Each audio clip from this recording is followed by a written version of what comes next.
Good morning, world. It's your girl, Dominique Spinelli, and we are back with the news. You want to see my outfit?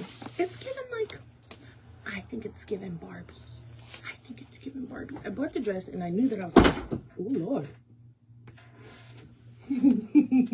Oh, Lord. I bought the dress, and I knew I was going to style it this way. No, Milo.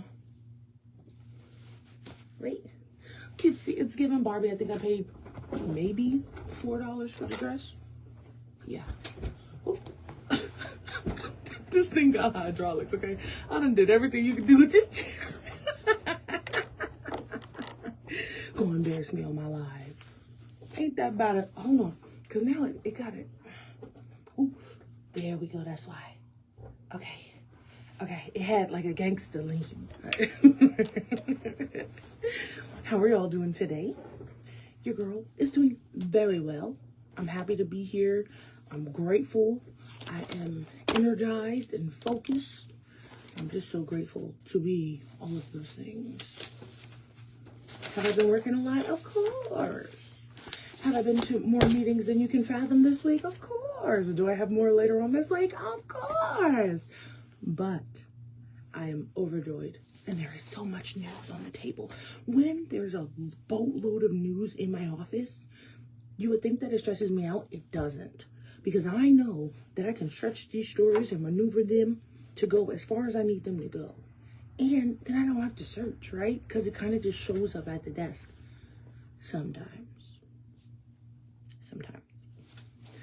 Okay. Y'all ready to read this news? I'm ready to read this news. I have an interview at 1 o'clock with Houston Kelly. Now, fun fact, I was his first ever interview. And that's a story in itself, but this will be our second interview together. He has been on The Voice. He was on The Voice. He was on Kelly Clarkson's team on The Voice, and he did several weeks at that. So now he will be out here for the Dresden Iris Festival, and I was like, yeah, let me get an interview with him just to talk to him. So we're going to talk about the Iris Festival, and we're going to talk about his time on The Voice. And that's just so cool because, I mean, I was his first interview ever in like October or November. So it's just so nice. And what? Okay. So initially when I interviewed him, someone called me and was like, yeah, can you, can y'all do anything for this kid? He's advertising an event for his album dropping, and he's doing a performance at the library. I was like, yeah, I'll totally take an interview with him and cut the story up, blah, blah, blah. So I did all of that. Good morning, Miss Tab. I love you too. So then that was back in like September, October. Now we're in April.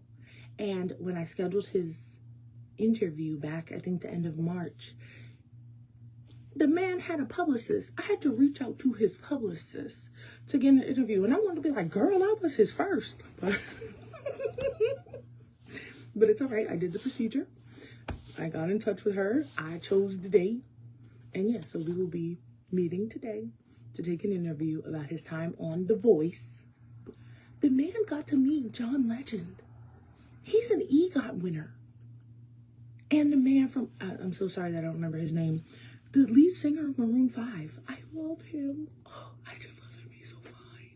I love Maroon 5 so much. And I mean, Kelly Clarkson is cool or whatever. But what? You got to meet John Legend, the EGOT winner. All of me loves all of you. Like what?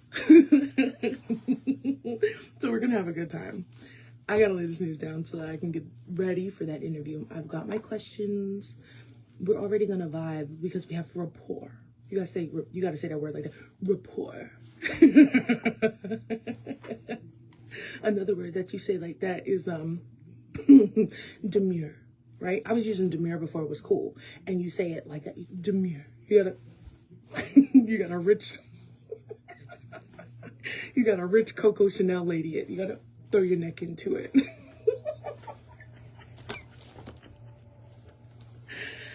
This is natural joy. I haven't even had too much coffee today. Let me see. Yes, he will be at the Iris Festival. His performance date is May. I got it. Hold on, I got it. His performance date is May 1st at 6:30. And he'll be on the festival stage. All right, let's lay this news down. I'm ready now. I think y'all got the full constraints of where I'm at with it today. Tonight is the last night of small group meeting. So I think I'm just going to start hosting like some kind of lunches or something with the girls. I'm going to throw it in the air and see who catches it. We'll see. All right, I'm ready. I'm ready. Tax day is April 15th. The federal deadline for individuals to file income tax returns or request an automatic 6-month extension and pay taxes owed. Missing today's deadline without an extension can lead to penalties of 5 to 25% and interest.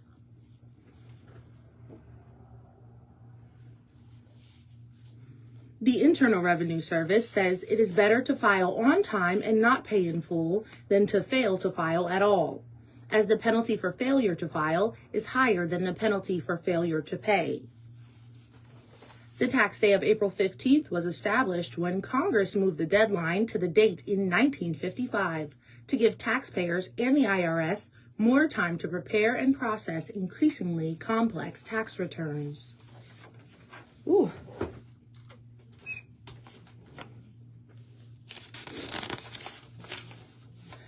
All right.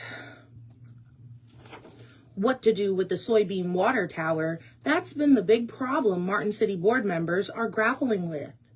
Martin Mayor David Belote said the water tower located near the railroad tracks off Main Street is dealing with costs and health issues. But it's going to cost $118,000 to paint that and then to do what we need to do to shut it down. $118,000. Now, to take it down, it's going to cost $80,000. And to take it down, they can do it in about a day and a half. Now, when they're taking it down, you have to be very, very careful because all of the electrical lines need to be dropped. You don't need a tower falling or any piece of that tower falling on an electrical line. So it's a very coordinated process, and some parts of town are going to be without electricity for a while we drop this water tower, if we were to drop water tower. And there's still the issue of lead paint. It is painted with lead paint, and I went by there this morning to check again just to see how bad it is. And that paint is flaking off of there at a faster rate than I anticipated. So we're getting chips of lead paint floating around in the community right now. Still, there's the option of painting or demolition. In order to paint that water tower and get it back into some kind of shape from appearance-wise and from a safety issue is you have to contain it, which means to paint water towers, they drop this gigantic tarp over them. They contain the whole space, and you have to get on the inside of that containment in order to paint so your paint doesn't fly all over the community. By law, you have to stop up the opening at the very bottom of the tank where nothing can get in there anymore. And that too can be a costly venture. The Finance Committee will review the project tomorrow at 5:15 in the training room of the police department.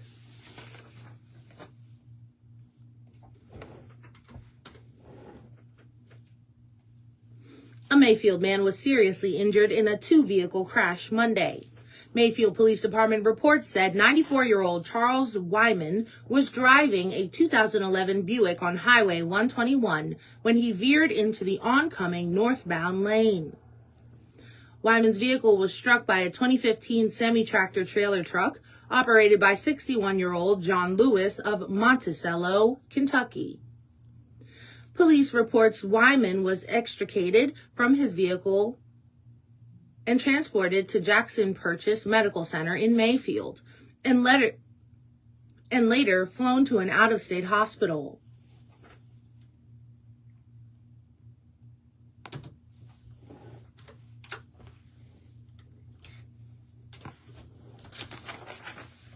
Okay.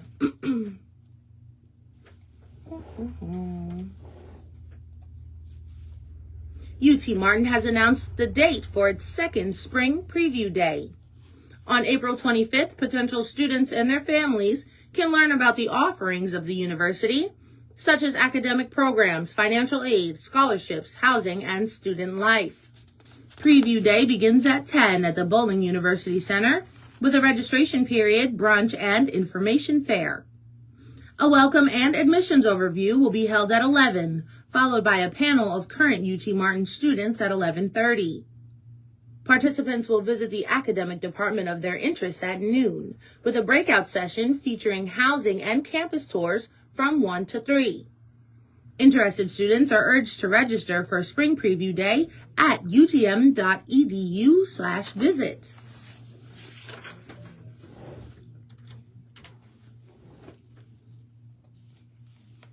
Voters in Obion County can cast ballots for the May 5th county primary starting today. Early voting will take place from today through April 30th at the Obion County Election Commission office located on Bill Burnett Circle. 2 contested races for the May 5th primary are on the Republican ballot. For County Commission in District 1, Kenny Mayo, John Lane McConnell, David W. Lamb, and Ricky W. Cranford are running for 3 seats. The three leading vote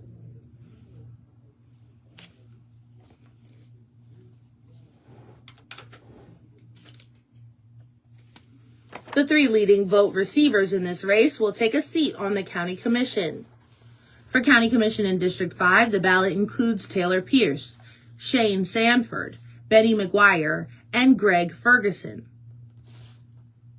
The 3 top vote receivers in this primary will advance to face independent candidates in the August primary. Voting hours for the county primary on Monday through Friday will be from 8:30 to 4:30, with Saturday voting on April 18th and 25th from 9 until noon. It's hot in here. Woo! I know I shouldn't have wore this button up. It's National Public Safety Run that back. It's National Public Safety Telecommunicators Week. This week recognizes the 911 dispatchers, call takers, and emergency communication professionals who work around the clock as the critical link between the public and first responders. Martin Fire Chief Jamie Summers expresses his gratitude for our local telecommunicators. In the city of Martin and Weakley County, both our dispatchers, they are a vital, essential role in our operations. They are the calmness on the end of a line, to gather data and then relay it to either fire, EMS, police. They are one of the vital links that makes our job easy and efficient. So, I appreciate all that they do, and I know this week is National Telecommunicators Week, and we definitely could not do it without our telecommunicators. Fire Chief Summers explains why dispatchers for Martin 911 and Weakley County 911 are often considered the true first responders. They are the true first responders because they are the ones that make the initial contact with the person on the other end of the line, and they are tasked with getting as much vital information as they can, along with giving the call to the appropriate organization, and all that happens, within seconds. And it takes a very professional, talented individual to be a 911 telecommunicator. National Public Safety Telecommunicators Week is observed through April 18th. I added that in there, a little freestyle because that article had no close.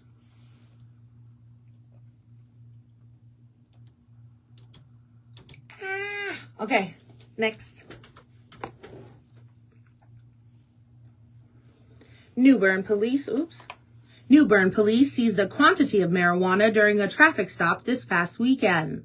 Police department reports said 30-year-old Lakeiston Brown of Dyersburg was arrested following a stop for speeding in the area of Church Grove Road. Following the traffic stop, a search of the vehicle resulted in the recovery of a felony amount of marijuana, along with digital scales. Brown was charged with possession of Scheduled 6 marijuana. Hold on, I didn't like that.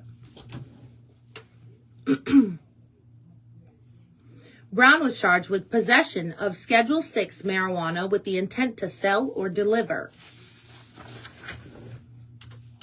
Okay. The 4th annual Wreaths Across America charity golf tournament is taking registration for teams that would like their shot at a grand prize. The tournament will take place Saturday, April 25th at Persimmon Hills Golf Course in Sharon at 8. Location coordinator for Wreaths Across America, Linda Smith, says everyone is invited to participate.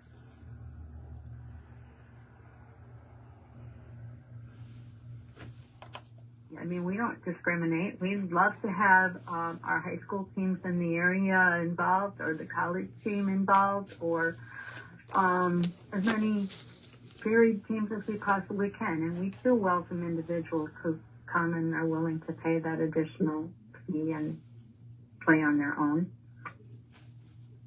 I'd love to see the full golf course with a team starting at each hole. That would be an awesome, awesome opportunity for us. Ms. Smith says this year they've been awarded a matching grant, which should help to reach the... I skipped something and I want it in there. I wrote the article kind of long, so I only want what I want in there. I might have skipped too much. Let me see. All proceeds go toward raising just over 3,000 wreaths for local deceased veteran graves. Ms.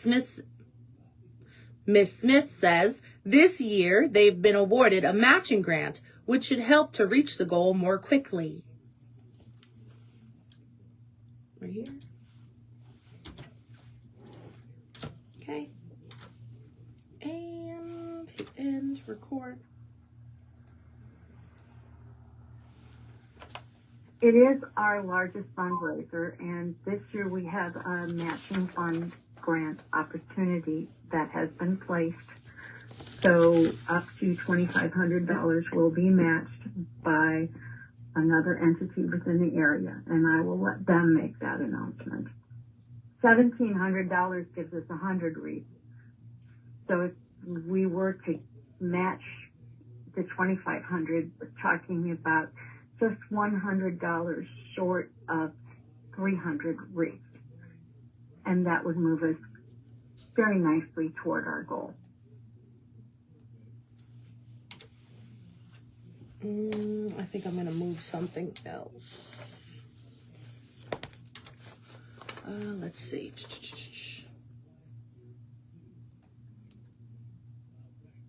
The morning will begin with registration. The morning will begin with registration at 7, then breakfast with the tournament beginning promptly at 8. Registration for a 4-person team with a golf cart is $225. Registration for an individual is $65. Just like that.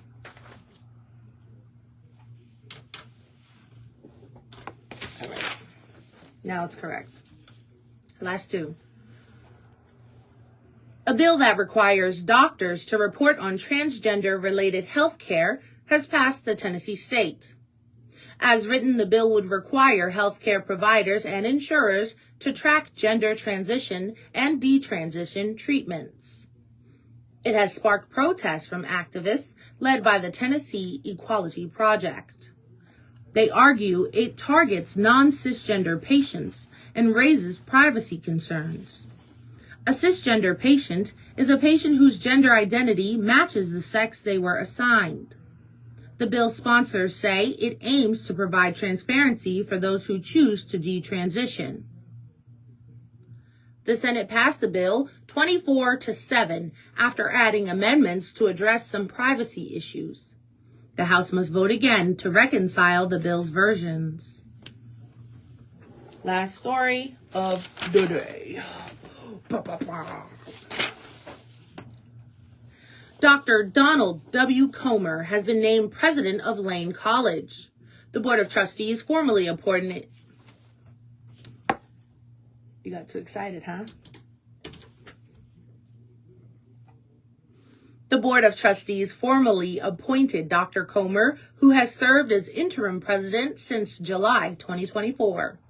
In a press release, the board stated Dr. Comer has provided steady leadership and clear direction for the institution, guiding Lane College through a period of strategic focus and measurable progress.